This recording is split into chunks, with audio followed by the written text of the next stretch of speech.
NBCC India limited के recruitment के यहाँ पर ये जो है वीडियो भाई हो। एनबीसीसी इंडिया में यहाँ पर 35 पोस्ट के लिए यहाँ पर मैनेजमेंट रिव्यू सिविल और मैनेजमेंट ट्रेनिंग इलेक्ट्रिकल के लिए यहाँ पर पोस्ट निकली है।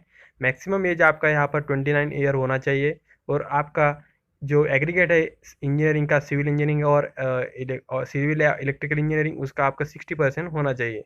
यहाँ पर जो अनरिजर्व कैंडिडेट का जो यहाँ पर दिया गया है 11 सीट दी गई है यहाँ पर अनरिजर्व के लिए। सिविल के लिए ओबीसी के लिए 7, एससी के लिए 5 और ईडब्ल्यूएस के लिए 2 दी गई। वैसे ही इलेक्ट्रिकल में ही अनरिजर्व 6, ओबीसी 2, एससी 1 और ईडब्ल्यूएस के लिए 1 सीट दी गई है।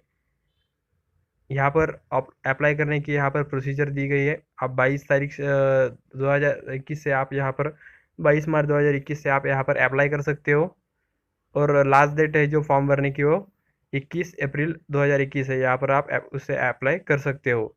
उनकी जो साइट यहाँ पर दी गई है NBCCindia.com पर जाकर आप यहाँ पर अप्लाई कर सकते हो। इसके लिए आपके पास passport size photo, signature, SC ST EWS का जो आपका सर्टिफिकेट होगा, OBC वाले के लिए नॉन क्रिमिनल सर्टिफिकेट और गेट 2022 का स्कोर कार्ड। अगर आपने गेट 2022 दिया है तो ही आप यहाँ पर अप्लाई कर सकते हो।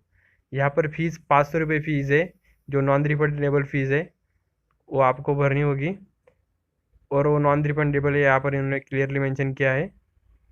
और यहाँ पर जो सिलेक्शन प्रोसीजर है इसके लिए सबसे मेन पॉइंट आता है वो गेट 2022 आपने दी होनी चाहिए, तभी आप यहाँ पर अप्लाई कर सकते हो और उसका सर्टिफिकेट भी आपके पास होना चाहिए। और यहाँ पर इन्होंने मेंशन किया है कि अगर यहाँ पर सिलेक्शन होता है तो आपको पहले 1 ईयर के प्रोबेशन पीरियड में रखा जाएगा और उसके बाद अगर आप सिलेक्ट होते हो तो आपको 40,000 से लेकर 1,40,000 तक ये आपका जो है पेमेंट रहेगा। प्रोबेशन पीरियड में भी आपको यहाँ पर पे अलाउंस मिलेगा, यहाँ पर उन्होंने बोला है। और आपका 3 साल का जो है बॉन्ड रहेगा, 1,50,000 का जो है बॉन्ड रहेगा। और यहाँ पर उन्होंने क्या क्लियरली यहाँ पर इंस्ट्रक्शन दिए गए कि आपकी जो फ़ी होगी वो कभी रिफ़ंड नहीं होगी।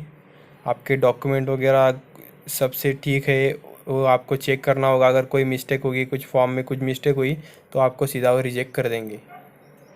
और अदर थिंग्स यहाँ पर वही मेंशन की गई है कि एज रिलैक्सेशन का भी यहाँ पर बताया गया है। SC ST के लिए यहाँ पर एज रिलैक्सेशन होगा, जो आर्म सर्विसेज में उनके लिए भी 3 साल का एज रिलैक्सेशन होगा।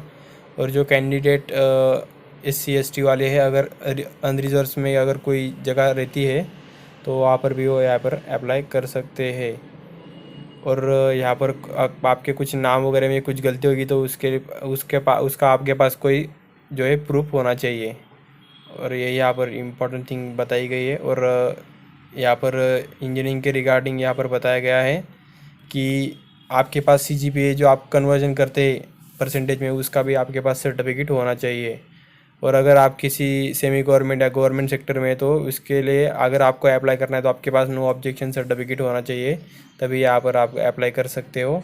और नहीं तो आपको उनको श्योर करना पड़ेगा कि इंटरव्यू के टाइम पर कि मैं आपको नो ऑब्जेक्शन सर्टिफिकेट यहाँ पर जो है दे दूँगा।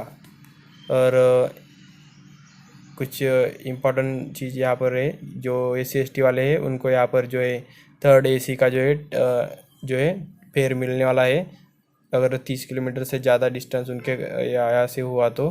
और जो सब कुछ इन्फॉर्मेशन आपको यहाँ पर अगर आपका कुछ होता है तो ईमेल पर ये आएगी। आपका ईमेल ID आपको उन्होंने बताया कि 1 साल तक आपको अच्छे से रखना है, यही यहाँ पर दिया गया है। और जय हिंद।